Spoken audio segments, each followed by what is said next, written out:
Bem-vindo a mais uma videoaula do 10º ano Matemática Simples. Na videoaula de hoje iremos estudar os vetores, mais propriamente as coordenadas dos vetores no plano e no espaço e depois operações que se podem fazer com esses mesmos vetores. Ora, comecemos pelos vetores no plano. Para cada vetor U, existe um único par de valores reais, o 1 e o 2, de tal maneira que o U é igual a 1 é 1 e o 2 é 2. Esta base, normalmente, será constituída por o vetor E1 que tem apenas um valor de coordenada no eixo do x, na direção do eixo do x, e o E2 será isto. Também estes serão os dois vetores e eles servem como base para todos os outros vetores no plano. Também depois no espaço temos que juntar aqui um E3, já sabem que tem a ver com as coordenadas do eixo do z.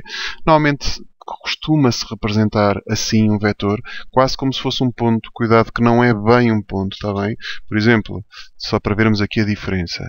O ponto A1, 2 é muito diferente do vetor U1, 2. Eu passo a mostrar como é que eles são diferentes. O ponto A tem isto. Coordenada 1, coordenada 2. Isto é o ponto A. O vetor 1, 2 basta ser um vetor que ande 1 para a direita e 2 para cima. Claro que se eu meter aqui a começar na origem, o seu ponto final vai coincidir com o ponto A. No entanto, reparem que geometricamente não são a mesma coisa. Um ponto é uma coisa fixa no plano. Ainda para mais, este vetor podia estar aqui como também podia estar noutro sítio qualquer. Desde que andasse 1 para a direita e 2 para cima, estamos perante o mesmo vetor U. Está bem? Portanto, cuidado com esta confusão que pode haver entre coordenadas de pontos e coordenadas de vetores. Embora a representação seja a mesma, eles representam estruturas geométricas diferentes. Ok? Vamos passar então a uma tabelinha que tem informações relativamente aos vetores e operações e outras coisas. Bom, dois vetores são iguais. Para serem iguais, todas as coordenadas têm que ser igual. A primeira coordenada tem que ser igual à primeira e a segunda tem que ser igual à segunda. Esta é a lógica da batata, mas é importante mencionar isto, porque imaginem, por exemplo, que temos o vetor 1, 2, que é igual ao vetor x mais 3y ao quadrado. Isto quer dizer que o x mais 3 tem que ser igual a 1 e que o y ao quadrado tem que ser igual a 2. Está bem? Só para perceberem porque eu estar a mencionar isto. Pode surgir em exercícios. Como é que se calcula um vetor AB tendo as coordenadas do ponto A e do ponto B? É simples. Subtrai-se a segunda coordenada à primeira coordenada.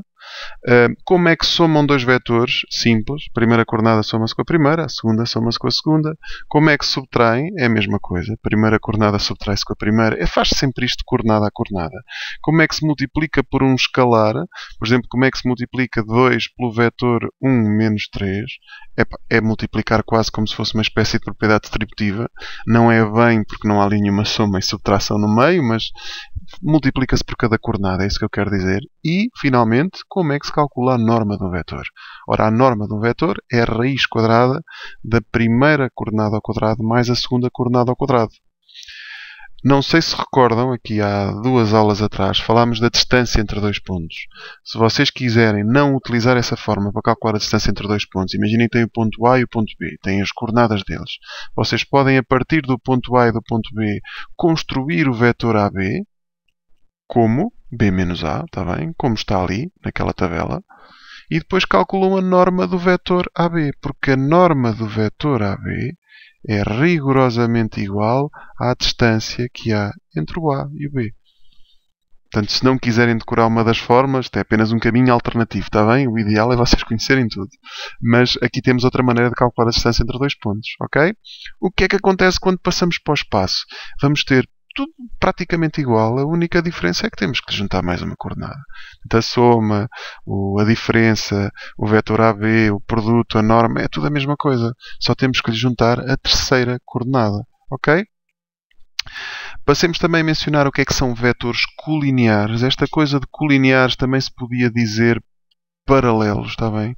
Dois vetores são colineares ou paralelos geometricamente se tiver a mesma direção, portanto não têm necessariamente que estar os dois a apontar para o mesmo sítio em termos de sentido, mas a direção terá que ser a mesma. E analiticamente, como é que eu vejo se um vetor é colinear ou paralelo a outro? Se existir um certo número k, de tal modo que V igual a k vezes U. Está bem? Portanto, para verificarmos se dois vetores no plano ou no espaço, tanto faz, são colineares, resolve-se esta equação uma coordenada de cada vez. Está bem? Portanto, imaginem que eu quero ver se 3, 6 é colinear com o vetor 1, 2. Eu meto aqui o k, num deles, tanto faz, e resolvo isto coordenada a coordenada, ou seja, 3 igual a 1k e 6 igual a 2k. E reparem que o que acontece aqui é que o k dá 3 nas duas equações. O que é que isto quer dizer? Que são colineares. Mas dá para ver que eles são múltiplos, não é? Este aqui é o triplo deste. É relativamente... Isso consegue-se ver a olho, nem sempre é assim tão fácil. Outro caminho alternativo, mas isto é um truquezinho, está bem? É vocês fazerem o V1 a dividir pelo 1 e ver se isto está igual a V2 a dividir por 2. O que eu estou, no fundo, a calcular é o k. Está bem? O k, se vocês repararem, como é que eu calculei? Passei este 1 para lá a dividir e este 2 para lá a dividir. Portanto, é a mesma coisa, só que aqui não se fala em capas. É um bocadinho mais rápido. Portanto, se vocês fizerem este a dividir por este, dá a mesma coisa que este a dividir por este. E isto não é mais que o valor do k. Então, quando isto acontece, os vetores são colineares. Desde que, claro está, as coordenadas 1 e o 2 do primeiro vetor, aquelas que passam a dividir, sejam não nulas. Senão já não podemos aplicar isto, está bem? Isto é apenas um truquezinho para a gente conseguir ver rapidamente se eles são colineares ou não. No espaço é a mesma coisa, está bem? Só que, mais uma vez, juntamos a terceira coordenada. É sempre a mesma coisa. Então, vamos a um exemplo de um exercício típico que aparece com esta parte de vetores. Eu resolvi colocar isto no resumo porque, de facto, vejo muitos exercícios em testes, em avaliações, em questões-aula, nos livros de exercícios sobre isto e também reparo que alguns alunos têm alguma dificuldade para reconhecer este exercício e depois saber o que fazer. Então, imaginem que nós temos o vetor de 2 menos 4 e queremos um que seja colinear com este, ou seja, múltiplo deste, paralelo, que tenha norma 10. Portanto, este vetor V terá de ser obrigatoriamente igual a K1. Ou seja, terá que ser igual a 2k e menos 4k. E depois a sua norma tem que ser igual a 10. Lembram-se como é que a gente calculava a norma? É a raiz quadrada deste ao quadrado mais este ao quadrado. Que é isto que eu estou a fazer aqui. Estão a ver? Isto não é mais do que o cálculo da norma deste vetor V, que tem que ser igual a 10. Depois, feitas algumas continhas, aqui dá 4k ao quadrado, aqui dá 16k ao quadrado, elimino a raiz como elevando ao quadrado de um lado e do outro, para esta raiz desaparecer, e fico com 20k ao quadrado igual a 100, k ao quadrado igual a 5, o k dá mais ou menos raiz de 5. O que era este k? Não sei se recordam, andando aqui um bocadinho para trás, o k é o valor pelo qual eu tenho que multiplicar este 2 e este menos 4 de modo a obter o V. Portanto, como o k dão dois valores, quer dizer que existem duas soluções possíveis para o vetor V. E isto resolve-se sempre assim, está bem? Quando aparecer um exercício deste género, é sempre a mesma coisa. Multiplica, metes os k's aqui no final do vetor U, calculas a norma, igualas a 10 e levas ao quadrado, tens dois valores, tradicionalmente tens dois valores, aplicas esses dois valores na tua expressão do V e tens as duas soluções. Já agora, porquê é que temos duas soluções? Imaginem que este é o meu vetor U. Eu quero um vetor que seja paralelo a este e que tenha um certo comprimento. Ele tanto pode estar virado para ali, como pode estar virado para ali. O sentido não tem necessariamente que ser igual. Nós só queremos que eles sejam paralelos, está bem? Eles não têm que ter o mesmo sentido. A não ser que nos esteja dito na pergunta que eles têm que ter o mesmo sentido. Mas isto são contas de outro rosário. Ok? Terminamos a parte teórica. Vamos passar aqui já à resolução de um exercício. Eu trabalhei mais no espaço para termos mais coordenadas. Quantas mais coordenadas, melhor. Mais complicado e confuso parece o exercício. Então, nós queremos determinar as coordenadas de um ponto P de tal maneira que OP seja igual a BA, na primeira linha. Então, OP... eu quero que seja igual a BA. O que é o BA? O OP é P menos O. E o BA é B menos A. Está bem? Não sei se recordam, mencionei isto logo no início desta videoaula. Como o O é o vetor nulo, aqui ficamos com um P. Deste lado vamos ficar com B menos A.